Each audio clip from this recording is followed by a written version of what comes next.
સાચું છે કે 2020નું વર્ષ આફતો અને મુશ્કેલીઓથી ભરપૂર રહ્યું, પરંતુ તે પણ સાચું છે કે 2020નું વર્ષ અવસરનું વર્ષ હતું। આફતે કેવી રીતે નિયંત્રણમાં રાખી શકાય ને આફતમાં જે અવસર ઉત્પન્ન થઈ રહ્યા છે તેમાંથી કેવી રીતે પ્રગતિનો રસ્તો કાઢી શકાય તેનાથી નક્કી થાય છે કે કોણ હશે આ વર્ષનો મેન ઓફ ધ યર। અમેરિકાની એક રિસર્ચ એજન્સીના સર્વે મહોર લગાવી ભારતના પ્રધાનમંત્રી નરેન્દ્ર મોદી પર, કેમ કે દુનિયાભરના તમામ નેતાઓમાં પીએમ મોદી કોરોના કાળમાં સૌથી લોકપ્રિય રહ્યા।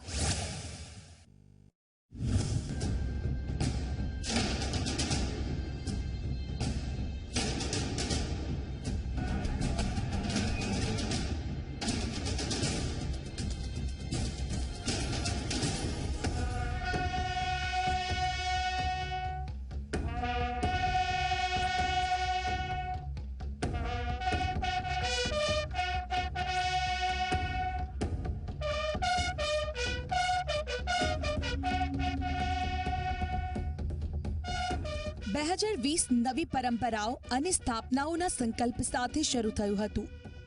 પહેલી વાર નેશનલ મેમોરિયલ જઈને દેશના જવાનોને પ્રધાનમંત્રીએ નમન કર્યું હતું, પરંતુ ત્યારે કોઈને અંદાજ ન હતો કે આખા દેશમાં એક સાથે એક વાયરસ સામે વોરમાં સામેલ થવું પડશે।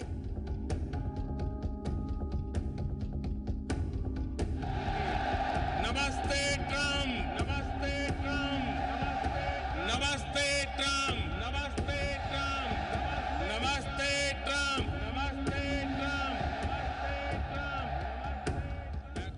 ફેબ્રુઆરીમાં નમસ્તે ટ્રમ્પ સુધી દેશમાં ચિંતાઓ તો વધી, પરંતુ માર્ચ મહિનામાં કોરોના પડકાર બનીને સામે આવ્યો। ટેસ્ટિંગ માટે ત્યારે દેશમાં માત્ર એક લેબ હતી। વેન્ટિલેટર, पीपीई किट माटे देश विदेशी मदद पर निर्भर હતો। कोरोना एक ऐसी आपदा थी जिसने सारे विश्व को दो चार किया, भारत को भी दो चार किया, लेकिन ये प्रधानमंत्री की दूरदृष्टि थी, उनकी विजन थी, जो प्री एम्प्टिव उन्होंने कुछ कदम उठाए, जैसे कि अर्ली लॉकडाउन 25-26 मार्च से, जब बहुत से प्रश्न भी किए गए कि इस प्रकार के लॉकडाउन की इतनी जल्दी आवश्यकता थी भी कि नहीं, यूरोप के देशों को भी नहीं समझ आया, लेकिन उसका ये परिणाम है कि आज 135 करोड़ की जनता के बावजूद विश्व ये मानता है कि भारत कोरोना का मुकाबला करने में अधिक सक्षम रहा तुलना में उन देशों की जहां जनसंख्या कम थी, साधन शायद ज्यादा थे। દુનિયાના કેટલાક દેશ લોકડાઉન કરી ચૂક્યા હતા, જો કે અન્ય દેશ અને ભારતમાં મોટું અંતર હતું। સવા અરબની ગીચ વસ્તી, વિવિધ સંપ્રદાય અને જીવનશૈલી બધું જ એક સાથે કેવી રીતે બંધ થાય? સંક્રમણની ચેન તોડવા માટે બધું તરત જ બંધ કરવું જરૂરી હતું।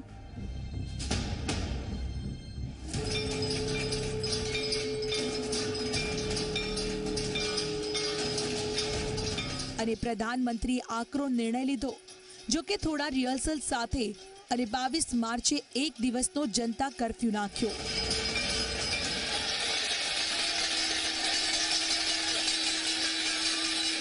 मेरे प्यारे देशवासियों, ये जनता कर्फ्यू एक प्रकार से हमारे लिए, भारत के लिए एक कसौटी की तरह होगा।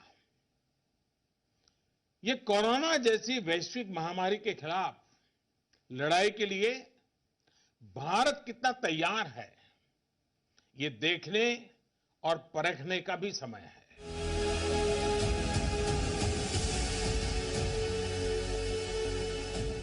ત્યારબાદ 24 માર્ચની રાતથી આખા દેશમાં 21 દિવસનું લોકડાઉન લાગુ કરવામાં આવ્યું। આ અપ્રત્યાશિત હતું। अगर ये 21 दिन नहीं संभले तो देश और आपका परिवार 21 साल पीछे चला जाएगा।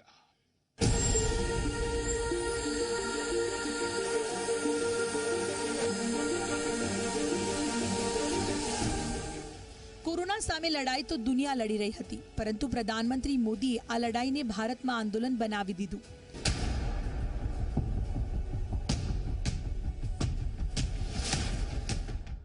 સોશિયલ મીડિયાથી લઈને મેઇન સ્ટ્રીમ મીડિયા સુધી જેટલા પણ પ્લેટફોર્મ હતા તે બધા પ્રધાનમંત્રી મોદીએ લોકોને કોરોનાની ગંભીરતા સમજાવવામાં લગાવી દીધા।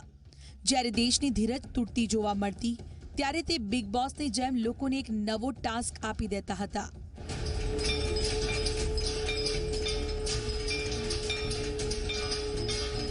અમેરિકા, બ્રિટન, ઇટલી, બ્રાઝિલ સહિત અનેક દેશ અર્થવ્યવસ્થાને કારણે આંશિક લોકડાઉન લાગુ કરતા ગભરાઈ રહ્યા હતા. પ્રધાનમંત્રીએ ત્યારે દેશમાં માત્ર લોકડાઉન જ ન લગાવ્યું, પરંતુ દેશને એકજૂથ પણ કર્યો અને મેડિકલ ઉપકરણોની ખામીને દૂર કરવા બધા જ રસ્તા ખોલ્યા. અમેરિકાની સર્વેક્ષણ એજન્સી મોર્નિંગ કન્સલ્ટે કોરોના સામેની લડાઈમાં સૌથી લોકપ્રિય નેતાનો સર્વે કર્યો, જેમાં પ્રધાનમંત્રી નરેન્દ્ર મોદીને 55 અપ્રુવલ રેટિંગ મળ્યા. ઓસ્ટ્રેલિયાના પ્રધાનમંત્રી સ્કોટ મોરિસને 27 અપ્રુવલ રેટિંગ અને મેક્સિકોના રાષ્ટ્રપતિ એન્ડ્રેસ મેન્યુઅલને 29 અપ્રુવલ રેટિંગ મળ્યા હતા. मोदी जी दूरदृष्टि से सोचने वाले नेता है. देश की विकास की उनकी एक निश्चित विजन है और उसके लिए वो कार्यक्रम बनाते हैं और सफल करते हैं. देश प्रथम, यही उनकी धारणा है. देश के लिए सब कुछ और देश ही सब कुछ.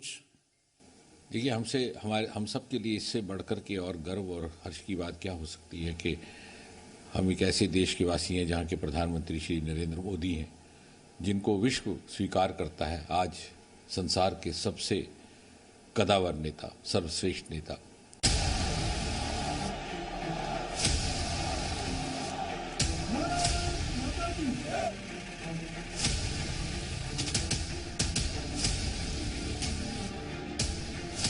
पहले मैं कहता था दवाई नहीं तो ढिलाई नहीं, लेकिन अब मैं फिर से कह रहा हूं दवाई भी और कड़ाई भी.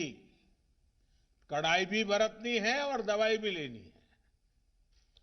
दवाई आ गई तो सब छूट मिल गई, ये भ्रम में मत रहना. दुनिया यही कहती है, वैज्ञानिक यही कहते हैं, और इसलिए अब मंत्र रहेगा हमारा 2021 का, दवाई भी और कड़ाई भी. પ્રધાનમંત્રી મોદીએ દરેક રાજ્યને પોતાની સાથે જોડ્યા, દુનિયાના દરેક દેશો સાથે સંવાદ કર્યો. લોકડાઉનના તબક્કા વધી ગયા અને દેશ કોરોના સામે એક સાથે લડતો થયો. આ પ્રધાનમંત્રી મોદીના નેતૃત્વની શક્તિ હતી. આજે ભારત પોતાની વેક્સિન બનાવી રહ્યું છે, સાથે જ દુનિયાભર માટે વેક્સિનનું ઉત્પાદન કરી રહ્યો છે.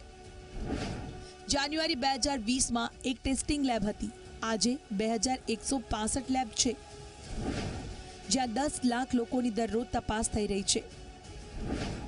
હાલ ભારત પીપીઈ કિટ, વેન્ટિલેટર્સ અને માસ્ક દુનિયાને આપી રહ્યું છે. સાથે જ દરરોજ 10 લાખ માસ્ક ભારતમાં બની રહ્યા છે.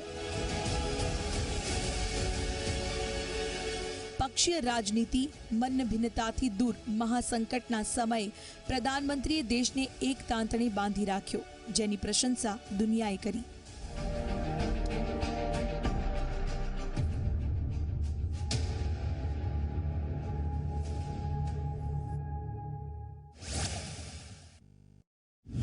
તો રવિવાર સ્પેશિયલમાં હતા આજના મોટા મુદ્દા. ગુજરાત, દેશ અને દુનિયાના તાજા સમાચાર માટે આપ જોતા રહો ગુજરાતની નંબર 1 ન્યૂઝ ચેનલ ઝી 24 કલાક. નમસ્કાર.